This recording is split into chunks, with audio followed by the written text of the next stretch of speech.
Estimados irmãos espíritas e não espíritas, sejam bem-vindos ao nosso canal. Desejo saudar todos os queridos irmãos da Aliança Espírita Irma de Castro, a nossa Meimei Gravatá, com o pensamento da benfeitora Glorinha, que diz: sob o jugo do amor verdadeiro, nenhuma alma se perde no cipoal das preocupações e dificuldades da vida terrena. Discernimento, coragem e fé continuam sendo essenciais nessa luta. Nós refletiremos hoje sobre o tema A Carne é Fraca, objeto do primeiro item do capítulo 7 da obra O Céu e o Inferno, que estuda as penas futuras segundo o Espiritismo. No senso comum, quando alguém procura uma desculpa para justificar suas fraquezas, costuma dizer que isso acontece porque a carne é fraca. Eu creio que você já deve ter ouvido isto pelo menos uma vez. Se buscamos uma base evangélica para explorar este assunto, a encontraremos em nosso Evangelho segundo o Espiritismo, lá no capítulo 9, que trata de bem-aventurados os que são brandos e pacíficos, mais especificamente no item a cólera. Quando o benfeitor espiritual Hahnemann, lá em 1863, na Sociedade Espírita de Paris, assim se pronunciou através de um médium. Disse Hahnemann: o corpo não dá cólera àquele que não a tem, assim como não dá os outros vícios. Todas as virtudes e todos os vícios são inerentes ao espírito. A não ser assim, onde estariam o mérito e a responsabilidade? O homem que é deformado não pode tornar-se direito, porque o espírito nisso não pode atuar. Mas ele pode modificar o que é do espírito, quando tem firme a vontade. Olha que interessante esse pensamento do Hahnemann. O espírito não pode modificar um homem que tenha um defeito físico. O espírito não consegue fazer isso. Mas o espírito, se tiver a firme vontade de mudar a si mesmo, muda.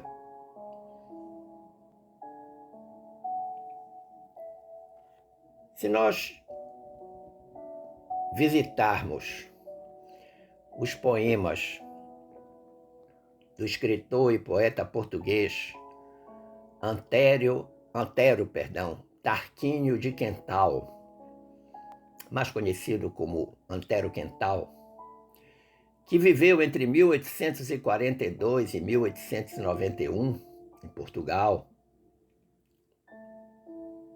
Antero de Quental transmitiu mediunicamente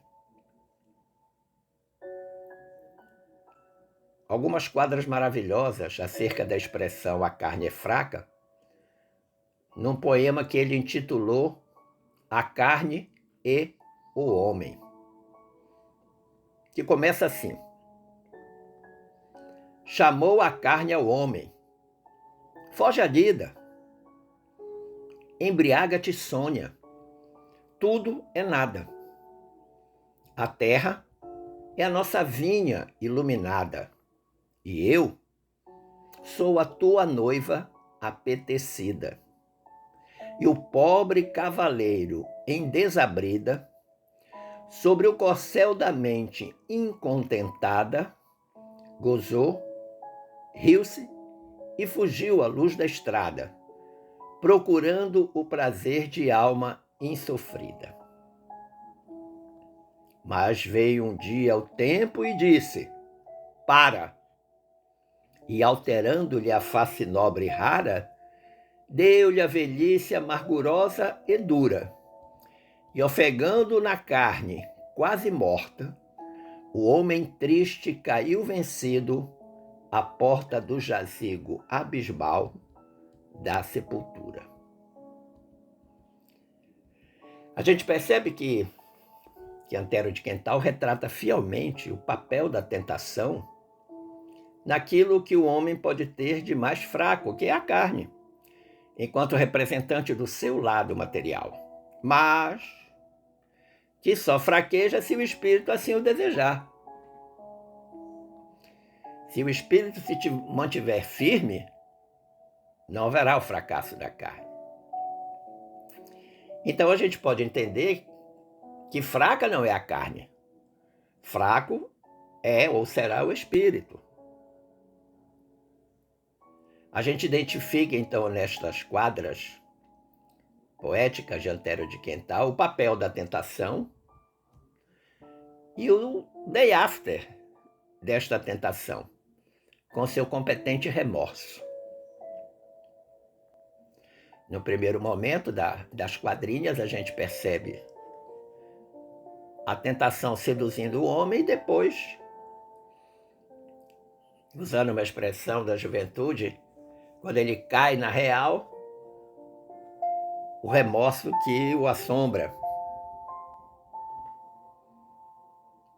Na Revista Espírita de março de 1869, há um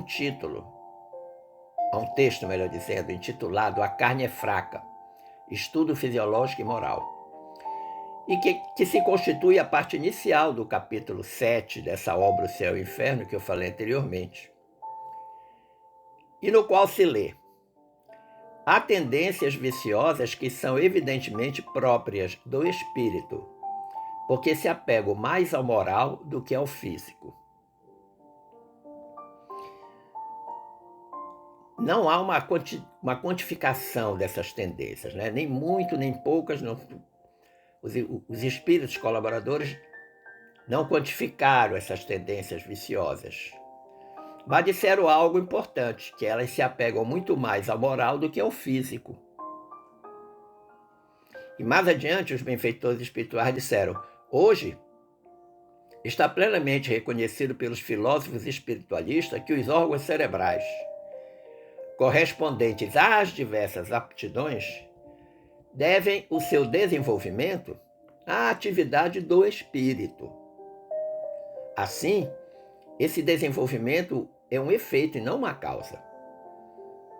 Um homem não é músico porque tenha a bossa da música, mas possui essa tendência porque o seu espírito é musical. Se a atividade do espírito reage sobre o cérebro, deve também reagir sobre outras partes do organismo. Eu falei que a reflexão é dos espíritos, não, a reflexão é de Kardec. É Kardec quem apresenta esse texto.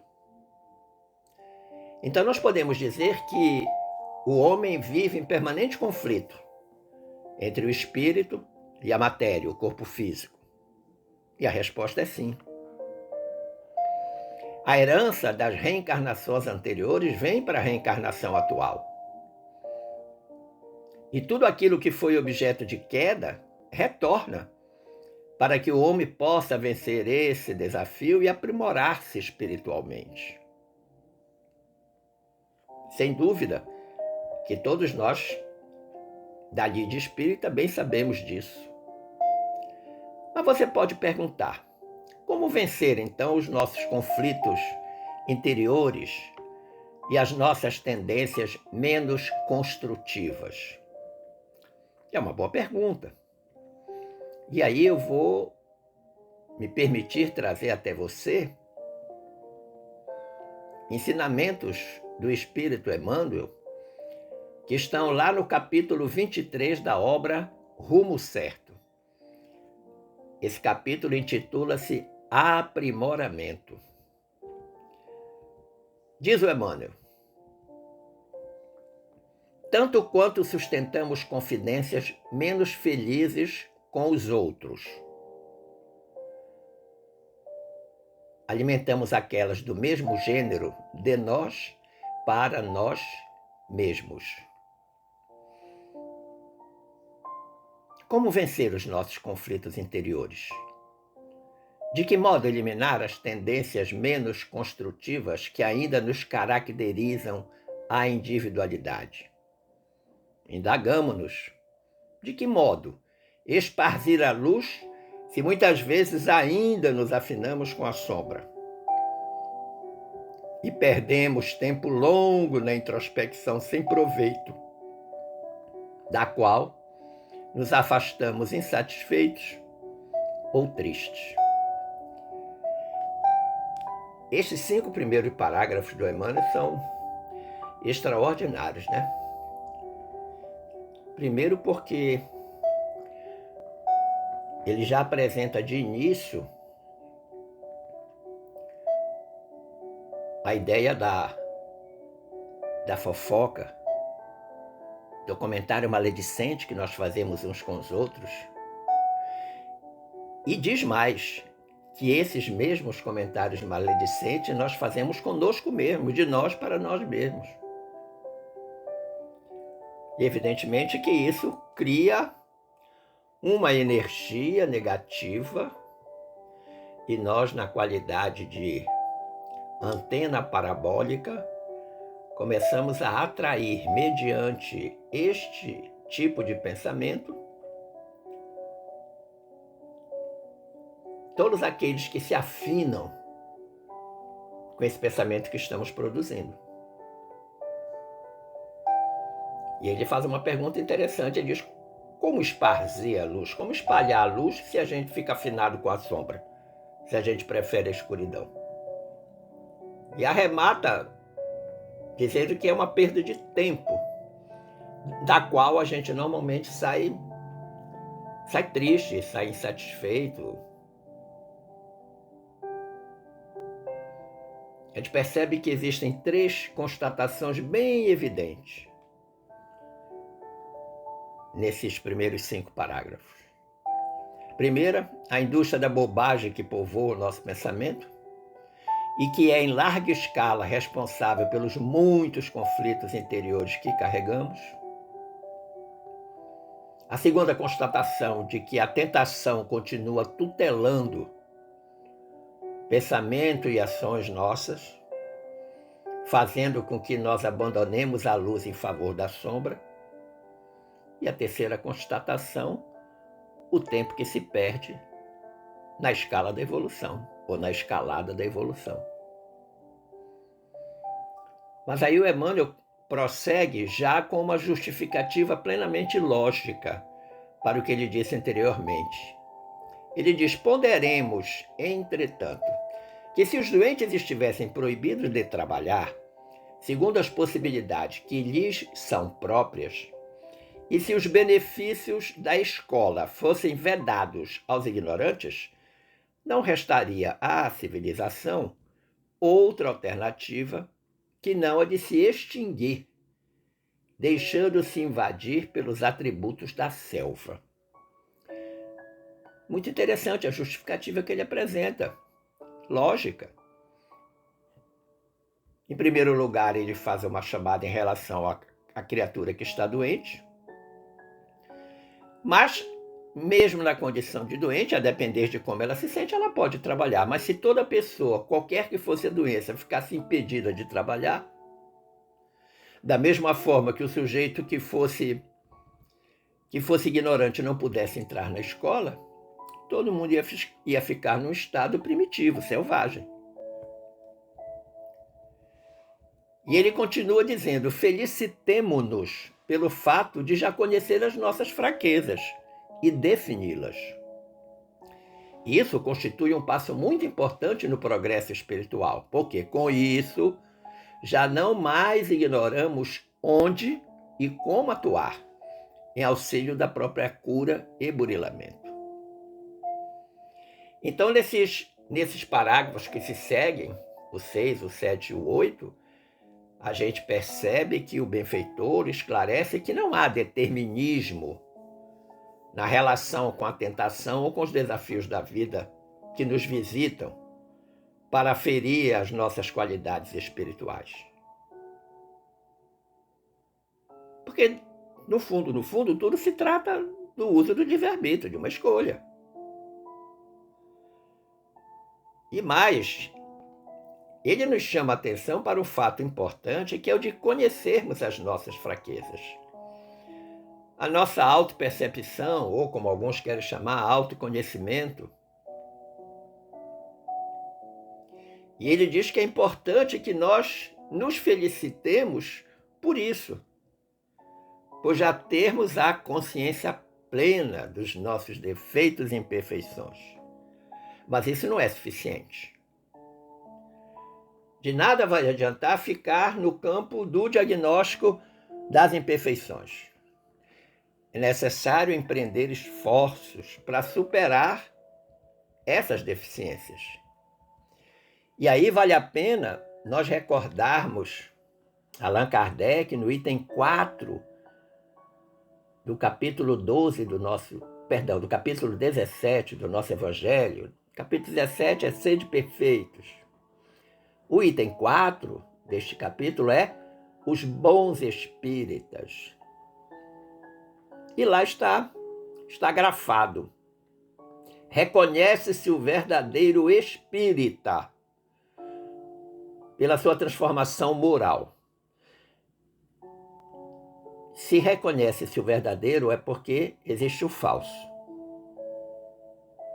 Pela sua transformação moral e pelos esforços que faz para domar suas más inclinações.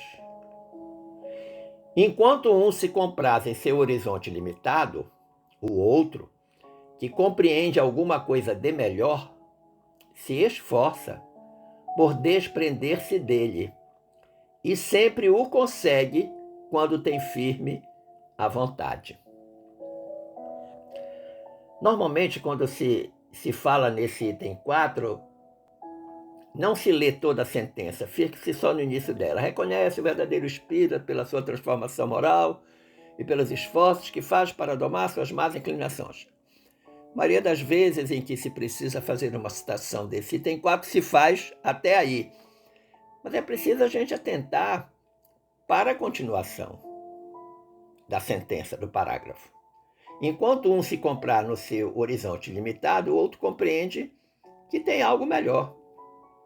E aí, por saber que existe algo melhor, esforça-se para libertar-se dessas amarras que constituem as imperfeições humanas.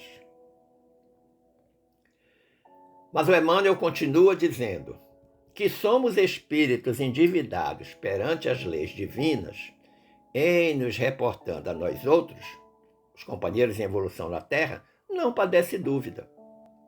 Urge, porém, saber como facear construtivamente as necessidades e os problemas do mundo íntimo. Como é que a gente vai enfrentar isso? Reconhecemos-nos falhos em nos referindo aos valores da alma ante a vida superior.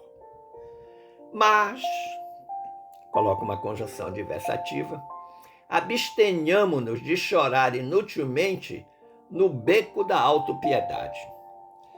Eu achei de uma precisão fantástica esta frase do Emmanuel. Somos espíritos endividados? Somos. Temos a obrigação de enfrentar as nossas dificuldades face a face? Temos. Reconhecemos-nos falhos? Sim. E aí? O que fazer? o Emmanuel já recomenda o que não se deve fazer, que é chorar inutilmente no beco da autopiedade. O coitadinho. Muitos que sofrem da síndrome de Gabriela, eu nasci assim, eu cresci assim, você sempre assim, estão aí chorando no beco da autopiedade.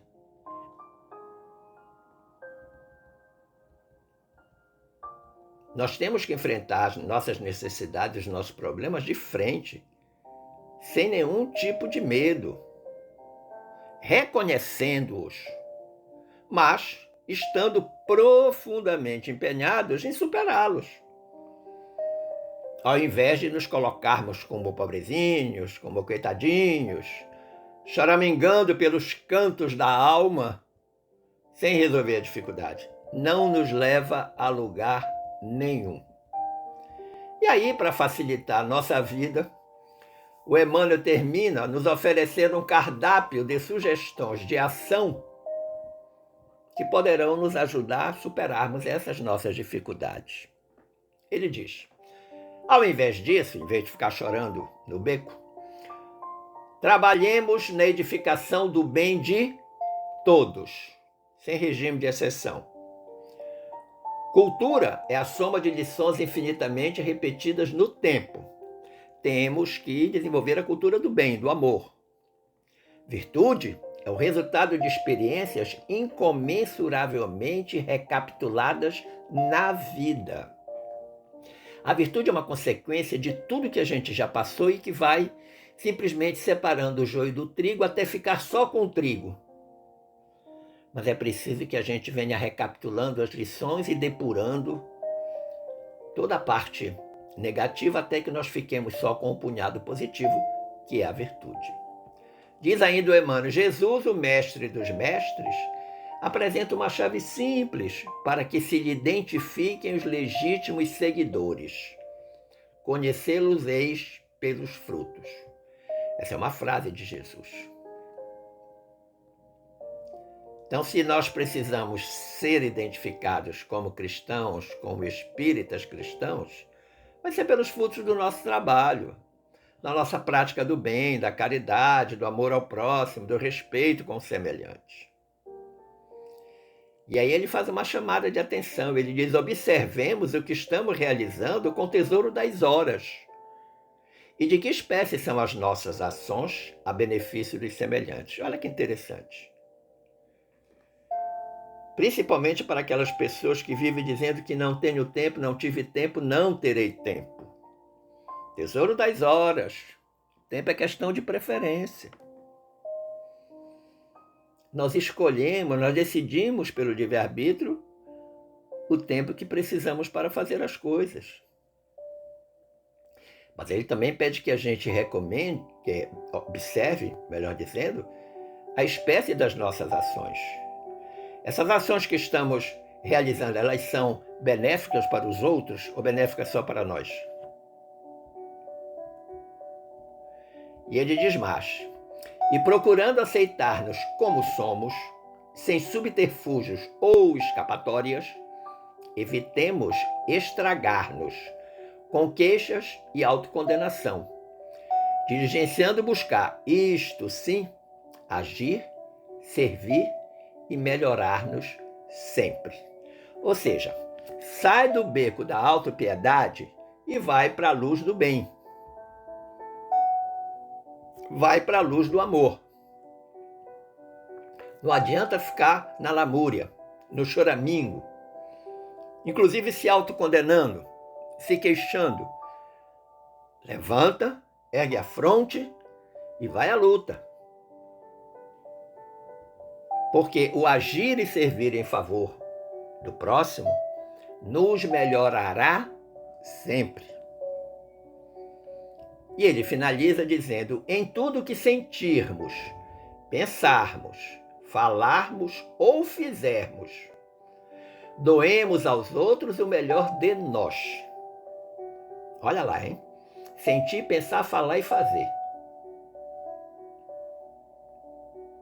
Reconhecendo que, se as árvores são valorizadas pelos próprios frutos, Cada árvore recebe e receberá, invariavelmente, atenção e auxílio do pomicultor, conforme os frutos que venha a produzir.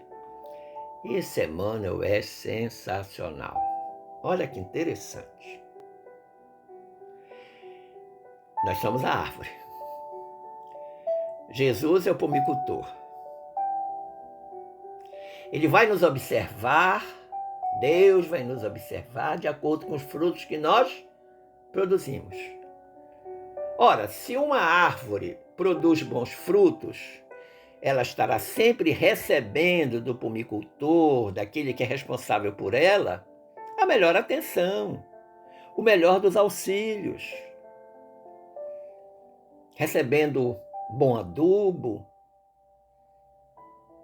aguação constante, poda constante, recebendo todo o carinho, todo o tratamento para que ela cada vez mais produza melhores frutos. Assim também somos nós.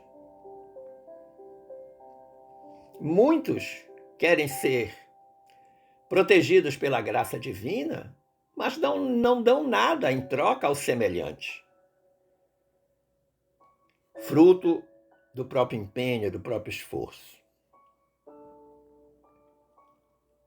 O apóstolo Paulo, o apóstolo dos gentios, em sua carta aos Gálatas, lá no capítulo 5, versículo 25, numa curta frase, ele nos dá um conselho muito primoroso. Ele diz assim: se vivemos em espírito, andemos também em espírito.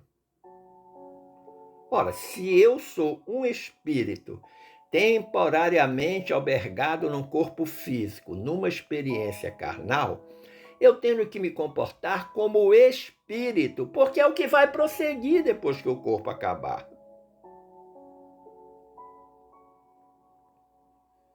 Você pode perguntar, mas o que isso significa?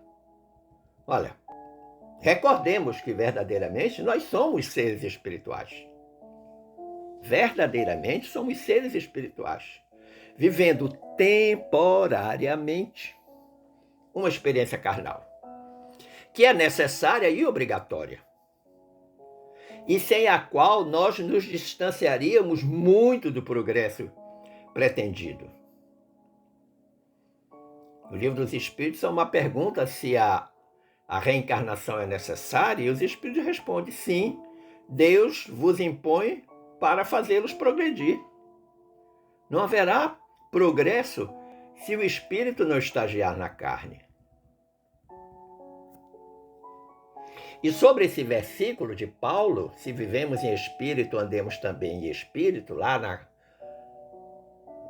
no 5º capítulo da carta aos Gálatas, o Emmanuel faz uma excelente reflexão no capítulo 13 da obra Caminho, Verdade e Vida, capítulo esse intitulado Que é a Carne? Uma indagação do Emmanuel, e ele já começa o capítulo respondendo: cada personalidade espiritual tem o seu corpo fluídico, e ainda não percebeste, porventura, que a carne é um composto de fluidos condensados? Então ele começa o capítulo nos perguntando. Nós já compreendemos que somos um aglomerado fluídico?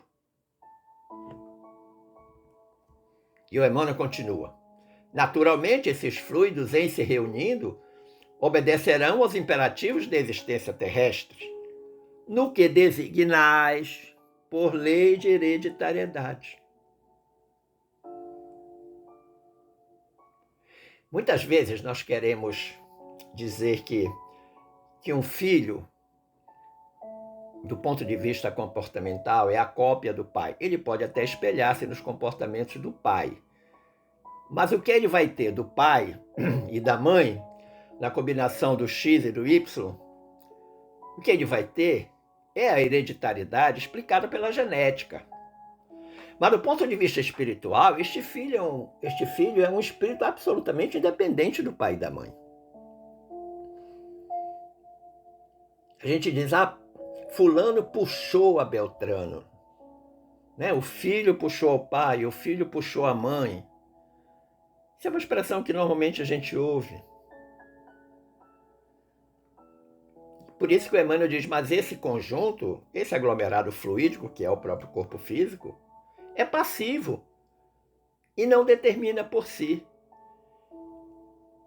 O que determina esse conjunto é o espírito. E aí ele faz uma analogia, uma comparação entre o corpo e o espírito. Eles podemos figurá-lo na condição de casa terrestre, na qual o espírito é dirigente. A habitação é essa que tomará as características boas ou más do seu possuidor, do dono da casa. A casa é o corpo, o espírito, o proprietário. Então, este corpo tomará as boas ou más características a depender do proprietário. Quem é o proprietário? O espírito. A segunda constatação dessa reflexão do Emmanuel é que talvez muitos ainda tenham dúvida se o corpo físico é verdadeiramente a morada do espírito. Quando a gente vai lá na questão 718 de O Livro dos Espíritos, lá na Lei de Conservação, os espíritos superiores recomendaram dizendo que sem a força e a saúde o trabalho seria impossível, donde se conclui que vivendo uma vida material é necessário cuidar dela, seja no âmbito do próprio corpo, seja na vida de relação que estabelece com os demais seres. Eu preciso cuidar do corpo, eu preciso cuidar do espírito, eu preciso cuidar da minha relação com todas as pessoas que estão no meu derredor. Eu, você e todo mundo. Aí o Emmanuel prossegue no Caminho de Verdade e Vida, lá no capítulo 13. Ele diz: quando falamos em erros da carne, podemos traduzir a expressão por faltas devidas à posição inferior do homem espiritual sobre o planeta. Nenhuma contestação, nenhuma dúvida. Nossos erros são consequência do nosso estado de inferioridade moral. Os desejos aviltantes, os impulsos deprimentes, a ingratidão, a má-fé, o traço do traidor, nunca foram da carne. Aí é uma afirmação forte. É do espírito.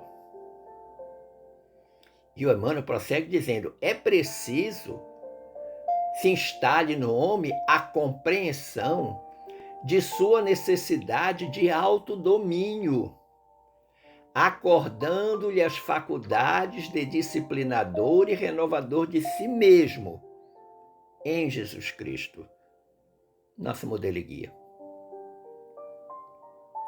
Então ele já aponta o elemento essencial para esta mudança, o autodomínio, que é precedido do autoconhecimento. E o Emmanuel diz mais: um dos maiores absurdos de alguns discípulos é atribuir ao conjunto de células passivas que servem ao homem, ao corpo físico, a paternidade dos delitos e desvios da terra, quando sabemos que tudo procede das escolhas e decisões do espírito. Ou seja, não é o corpo físico que impõe as nossas escolhas e decisões, é o espírito. Esses últimos 4 parágrafos são importantíssimos de serem refletidos por cada um de nós. E a primeira reflexão vem do reconhecimento da nossa posição de inferioridade, mas isso não deve nos colocar para baixo, muito pelo contrário. Isso deve servir de estímulo ao nosso progresso espiritual. Lembrando lá a frase falada anteriormente, né? Reconhece o verdadeiro espírito.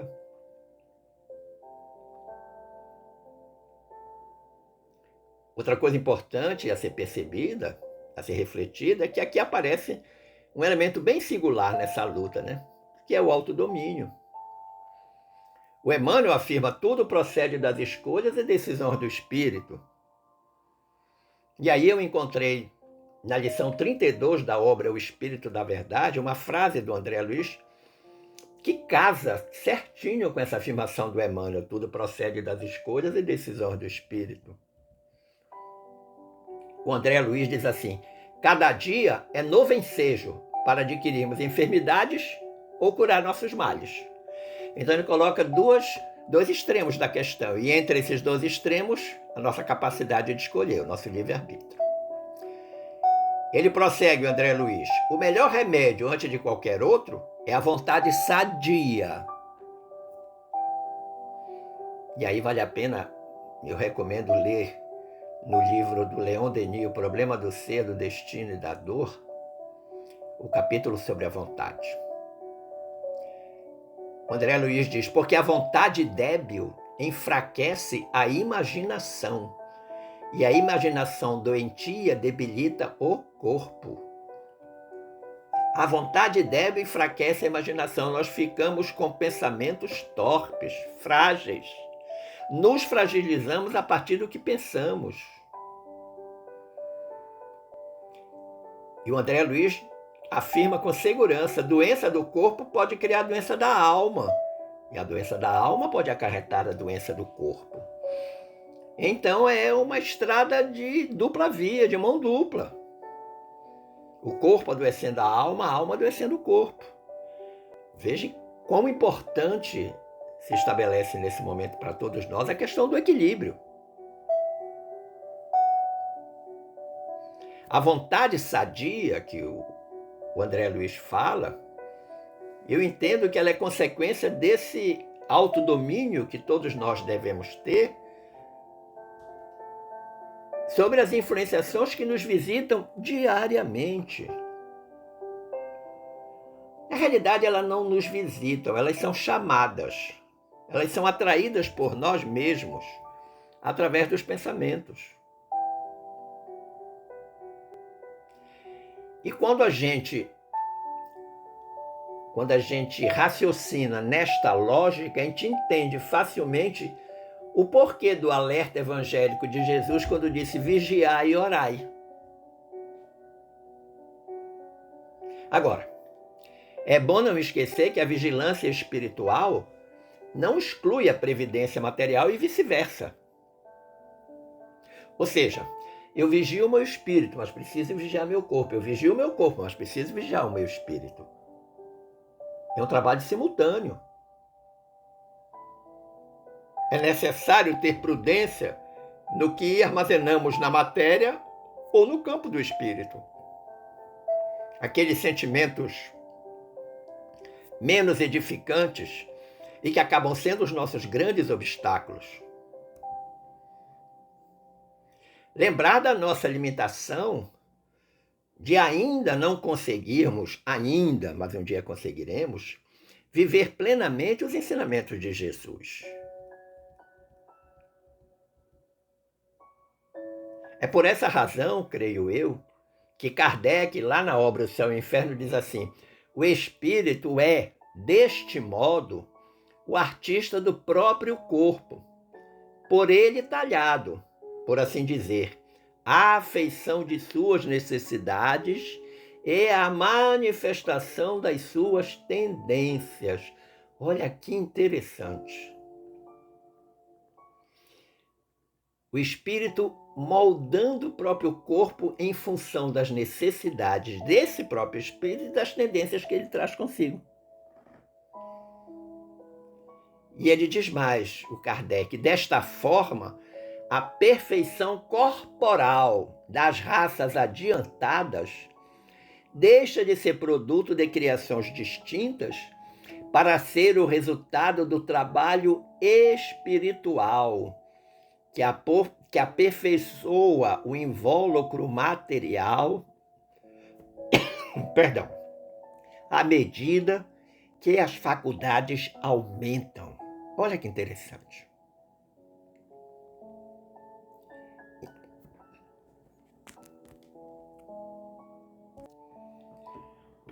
Então a gente percebe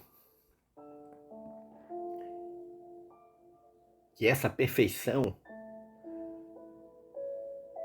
que o Kardec aponta das raças adiantadas, a perfeição corporal, é resultado de todo um esforço do espírito que habita esses corpos ao longo de suas múltiplas reencarnações. E cada vez mais essas faculdades, que eu chamaria de virtudes crísticas, vão se desenvolvendo cada vez mais.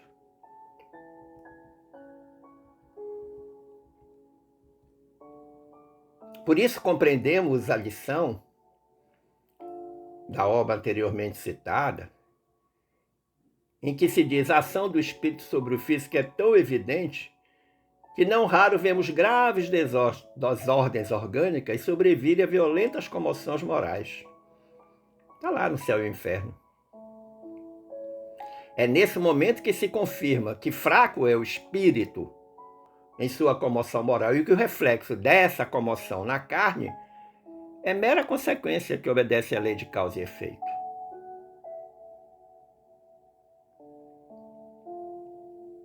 Eu quero abrir aqui um parêntese, com a sua permissão, querido amigo, querida amiga, para lembrar que personalidade, segundo Hans Eysenck, seguramente o psicólogo mais polêmico do século XX, personalidade, segundo Eysenck, é a organização mais ou menos estável do físico, do caráter, do temperamento, da intelectualidade, que determina o ajustamento do homem ao meio ambiente. Meio ambiente aqui, para além da compreensão exclusivamente da questão ambiental. Considerando que o Kardec fala sobre esse aspecto da personalidade. E ele diz mais, o Allan Kardec em O Céu e o Inferno. Pode admitir-se, por conseguinte, ao menos em parte, que o temperamento é determinado pela natureza do espírito, que é causa e não efeito. O temperamento é um dos elementos, segundo Eysenck, componente da personalidade. Então ele diz que o temperamento, que é a nossa forma de estar no mundo, de nos apresentarmos, temperamento é um conjunto dos traços psicológicos e morais que determinam a índole do indivíduo. Temperamento é o modo de ser, é o modo de agir. Diria eu que é a forma como cada um se apresenta no mundo. Ou seja, é o conjunto de tendências e características que determina o comportamento dos indivíduos. Então, Kardec está dizendo que esse temperamento é definido ou determinado pela natureza do espírito.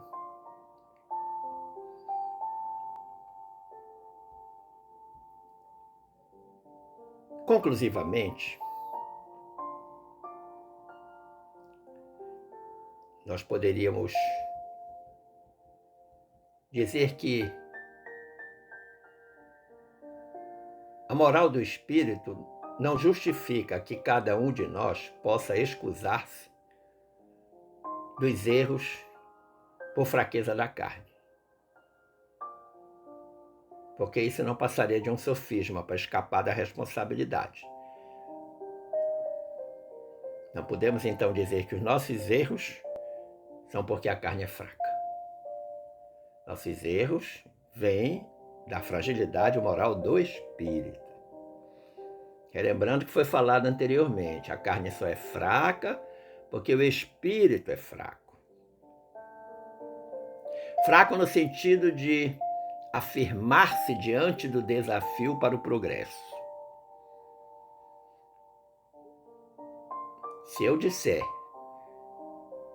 que a carne é fraca, eu estou atribuindo a ela a responsabilidade de todos os atos da vida, da existência. A carne destituída de pensamento e vontade não pode prevalecer jamais sobre o espírito. Por quê? Porque é o ser pensante, porque é o ser de vontade própria. Estas faculdades são do espírito, não são da carne. São do espírito.